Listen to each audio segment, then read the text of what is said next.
how intense it is, how loud it is, how crazy an environment it is.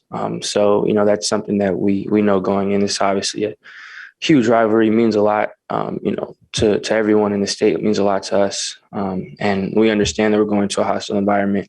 But just as far as what I've heard, I've heard it's they're very experienced. It's a really loud place to play. So, we just have to prepare for that. AP.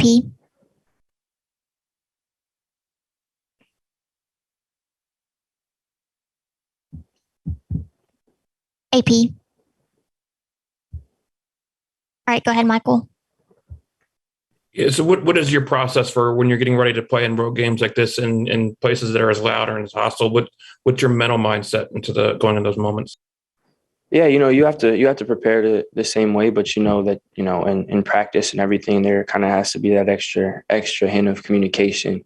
Everyone has to make sure that they're on the same page so that, you're able to communicate in an environment like that. So, it's the same process, but, there's definitely kind of that emphasis in us all being, as a team, us being able to communicate and us all being the same page. And also us just understanding what we're getting ourselves into and where we're going to play. Charlie. Hey, Bryce. Metchie and Jamo both had big games on Saturday, and they've kind of been doing that of late. Just how much fun are you having with those guys, and just how's that chemistry developed with both of them?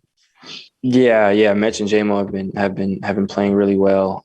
They've been playing well all year, and then it's because a lot of the stuff that they do and they do well is stuff that might not show up on the stat sheet, but they've really been consistent all year. In practice, you can see when it you see how it translates because of how hard they both work in practice. So having weapons like that makes my job a lot easier. So definitely been it's definitely fun to have those guys out there, and we're all just improving and getting better and still working to maximize our potential as an offense. Joseph. Yeah. Hey, Bryce, what's your perspective of this game being from California? When's the first time you heard about it? Did Najee fill you in on it? Like, what are your thoughts? Yeah. The Iron Bowl is always been a staple of college football for a while. So me even being from California and not being in the South, that still I'd always known about it, always heard about it. It's always something that's been talked about nationally. So it's something I was well aware of. Even as growing up and being a young college football fan, I'm in California. So and then now being in it. And obviously being a part of it and seeing how much it means to everyone, seeing how much it means to us, coach, staff, players, everyone around the building. It definitely it resonates even deeper than when I was back home. But it's something that I've always been aware of, and it's something that as a team we take very, very seriously. Tony. Bryce, you mentioned your offensive line a couple times after the game. On some of your deep balls, Javion Cohen did really well to pull and pick up blocks. Just how athletic is he, and what how much of a help is he in the passing game? Yeah, Javo is a crazy athlete. A lot of stuff that he's able to do, along with a lot of our O-line, but a lot of stuff that Javo's able to do, just like you said, it's stuff that when you watch the film, it might seem routine, it might seem easy, but trust me, it's definitely not. It's stuff that he's able to make look routine that's really hard to do. So Javo's been playing really well all year, as long as along with our whole O-line, and especially last week them playing, being able to, create the opportunities that they were able to create, and, both run and pass game. That's always, what starts and is that's really the driving force behind an offense. Stephen. Bryce, last week you saw Christian Leary, his first touchdown catch, Ja'Cory Brooks getting out there. And what's it like seeing these young guys chomp at the bit and have fun, have success out there? Yeah, it's always good to see young guys get on the field and are able to have some success and to play a key role. Christian Leary was able to score his first touchdown, which is always great. We were all super excited, as a team. And then Ja'Cory made some really big plays, and he made some plays that actually people might not have highlighted or seen, but he did a lot of stuff that was vital to our success. So seeing young guys come in with a professional mindset like they both have, and being committed to the process, being dedicated, and then being ready when their time comes. That's always a big thing, because you never know when it's time for you to step up and your time comes. And both of them, their number was called over on Saturday, and they both stepped up and rose to the occasion. So it's something that's really encouraging for us offensively. Steve. Bryce, appreciate the time. I was hoping you could maybe go back to the Arkansas game, and after evaluating it, how well do you think you performed in that game? And was that your best game, you think, in an Alabama uniform? With time to watch the film, I thought there are good things I did. I think there's still a lot of room for me to improve. I think there's obviously positives and negatives, that you take away from every game individually and, collectively as a team, as a unit, all that. So I feel like for me, it's, there are positives that I want to, continue. And then there's stuff that I see on film that I want to correct and get right and grow in those areas. So, for me, it's, it was, I'm just focusing on the things I didn't do as well, and still trying to improve. And we are as offense and as a team still all working each and every day to try to reach our full potential. Ryan. Bryce, picking up on what Joseph asked you about being from California, hearing about this rivalry, and then was there a moment when you came to Alabama, maybe at a gas station or something, where someone was like, you got to beat Auburn, and you were like, wow, this means a little bit more, this rivalry, when you're in the state of Alabama now? Yeah, I will say this was like when I first got here. I think it was like I was at like Walmart or something. Like I first got there, and there's someone, it's a Walmart in Tuscaloosa, and someone was in like full Auburn gear. And, being back home, like there's, UCLA and USC are kind of like, you see people with those stuff on all the time. And then, there's USC fans, UCLA fans, and then, it's people just go around it and it's business as usual. But I saw someone in like a full Auburn, like, attire, and you could tell everyone was like looking at them weird, and like people were giving them dirty looks. And, seeing that kind of showed me how much it meant as a community and as a state, just how big this, this rivalry is. And again, that's something as a team, that we take a lot of pride in and take personally. And, we know that it's, we know this is a tough rivalry, so we have to work and day in and day out and make sure we put ourselves in the best position to, try to be successful. Mike. Just going back to the summer for a second, Bryce, NIL was a pretty big topic back then, and just how it affect, the locker room. Just having gone through most of the season now, just how much is that a topic on a day-to-day basis between players? Between players, not at all. NIL is something that, we all knew Coach Saban has told us was just kind of an external factor. So for us, when you enter the building, no one's thinking about NIL, no one's thinking about stuff outside. And it's not something we're talking about or consumed about. That's just an external factor for us, especially when you step into the building. So, there hasn't been discussion about it. We're all, we're all engaged and locked in on what's important, and that's winning games. So, anytime we're in the facility, that's all we're concerned about. John. Yeah, Bryce, Mac Jones had kind of an adventure. His first trip to Jordan-Hare Stadium.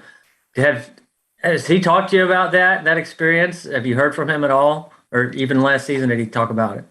Yeah, it was more from learning about. It's really from learning from him firsthand last year and seeing the preparation he took into the game and seeing kind of him talking about the growth he had from that, from playing there, and, him talking about experience, and along with the entire team, talking about experiences and stuff. So, it's we all know as a team, whatever has happened in the past, positive or negative, it's in the past. So for us, any sort of, whatever it may be, and whatever some team has accomplished, not accomplished, whatever it is, that doesn't, play any role in us. For us, we have to go out there and play against a really, really good team in a really, really hostile environment.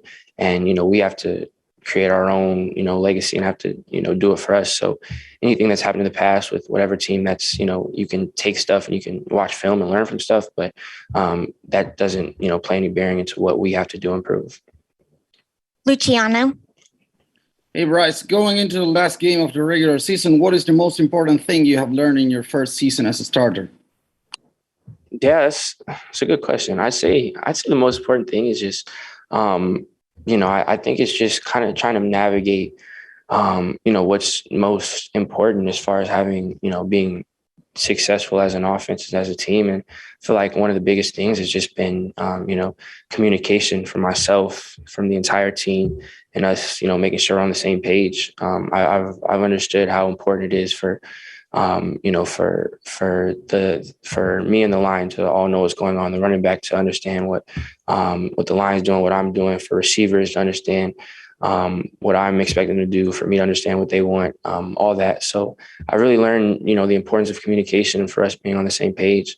And, that's stuff that we work on day in and day out, and stuff that we're still trying to improve on. But that's definitely been, one of the big learning lessons that I've experienced throughout the year. Final question, Haley. Bryce, I know you talked earlier about your mental preparation for both you and the rest of the team, but I mean, with this being your first start in a big game, are you nervous at all? I mean, what are you feeling emotionally going into Saturday's game? Yeah, I wouldn't know if I would say this is my first start in a big game. But really that, it's about, like you said, it's a lot about preparation, and it's a lot about, and it's a lot about, the work you put in throughout the week, and, what we do as a team to prepare. So, nerves aren't really something that comes into play. It's really I've kind of learned it's a byproduct of when you don't feel like you've prepared, you don't feel like you've worked. So for me, what I have to do is throughout this entire week, make sure that I prepare, as I should, and make sure that I work, and as a team, we're together and we work as we know we should to get better each and every day. And then when you handle that, that's kind of where the nerves leave. But for me, it's all about attacking the week, and, me individually and us as a team collectively putting ourselves in the best position to be successful on Saturday. We'll end with Tony. Go ahead, Tony. Bryce, Bo Nix just said that he kind of insinuated that Alabama gets calls in big games. Do you kind of feel that way? And what's your response to that? Yeah, that's an external factor. That's something as a team we don't look at, we don't control. So, whatever happens that's out of our control, Coach Saban's always, talk to us about making sure that we control what we can control, and focus on what we can do. So any external factor, that's not really something that as a team we're concerned about. Thank you. Will Anderson Jr. will be next. Another thing I wanted to ask you about, the $1 Million Band will be in New York City at the Macy's Day Parade. Would you like to give them a shout out? Okay. Oh, okay, I got you. For the first question, he's like the quarterback we just played this weekend. TJ, he's very big. He's long. He can extend plays. He can run. He can throw. He can get out the pocket. So I think it's the same thing as we kind of seen this quarterback this last weekend. We have to contain him. He's a very capable of making plays and extending plays downfield. So we just have to keep him in the pocket, and we don't want him scrambling too much. And you said a shout out. Oh, most definitely to our band. Good luck. Go out there and do the best you guys do. We love you guys. Charlie. Yeah, well, I know you didn't like the questions about you being in the Heisman conversation, but do you think that your quarterback, Bryce, is deserving to be in that mix? And what have you thought of the season he's had? Oh, most definitely. I knew from the first time I met Bryce at All-American, I knew he was going to be a Heisman contender. Bryce is very smart. I'm pretty sure you guys can see on the field, but outside, I've had classes with Bryce, everything. Bryce is a smart person, and his ability in the football field is even more surprising. He's very smart on the field. The numbers that he's putting up, the stats that he had this year, everything of how he handled everything, especially last year. I feel like he's a great person on and off the field, and he's very, very, very, very, very, very talented. Nick. Well, when you're going against an O tackle, what kind of keys do you play off to know when to dip inside rather than go around him? I think that all just depends on what play we on. But if it's something that is just we're playing an even front or something like that, and there's no play being called where I have to do anything like that, I would just try to key his back leg or see how he's setting me, is he's oversetting me. I think that's most of the time because most O-linemen, they're scared of speed, so they overset you. So the inside is always open. So I think that's one of the things that I really look at and when I watch film. Ryan. Well, I asked Bryce this question too, but when you came to Alabama, the Iron Bowl, Was there a moment that you were kind of like, this is legit with fans, maybe running into someone at a gas station? Bryce said he was at Walmart. Someone was wearing all Auburn colors and they were all giving him dirty looks in Tuscaloosa. Did you have a moment where you're like, wow, this rivalry, it's serious? When I first got here, I knew it was serious. Like before, because I didn't really know anything about Alabama football. Like I was from Georgia, so. But when I first got here and I seen how you go to Walmart and they have a small section, just a very small section of Auburn stuff, and it's one shirt on the aisle, one shirt. And I said, oh yeah, this is serious. There's no way that they don't play when it comes to the Iron Bowl. So I think that's the only experience I had when I seen that. Just one shirt. It was a rack. And that was the only thing. It was just surrounded by a whole bunch of Alabama stuff. Steven? We're starting to see, especially in the last few moments here, where it's you and Dallas Turner competing for who's going to get the sack at the quarterback. I mean, you talked about, his hunger, him wanting football, but could you speak on just his willingness to want it that bad and to want to get those sacks and make those plays? Football is fun, and that's what I expected. I mean, he's starting to see it's starting to get easy for him now. It's fun when you go out there and get sacks, when you make plays and you get to celebrate with your teammates. And I think that's what he's enjoying about it. He's seeing that, I go out there and make plays. It's getting easy. It's fun. I get to celebrate with my teammates. I get to do this and do that. I think that's the biggest thing for him. He's out there having fun, and that's what we preach in the locker room. Just go out there and have fun. And I think that's what he's doing, and it's working off well for him. Michael? Yeah, what have you heard about playing at Jordan-Hare Stadium? I know you haven't been there as a player yet, but what's that experience like from what you've been told? I've heard the crowd is going to be rocking. It's going to be a live stadium. The fans are something else, but, we just try to approach every game like how we get ready on Thursdays with crowd noise and everything. So I think it's going to be good. I think it's going to be a good atmosphere, and we're ready for the challenge. Luciano? Hey, well, despite the season, Tank Bigsby had a great game. Despite the loss, Tank Bigsby had a great game on Saturday.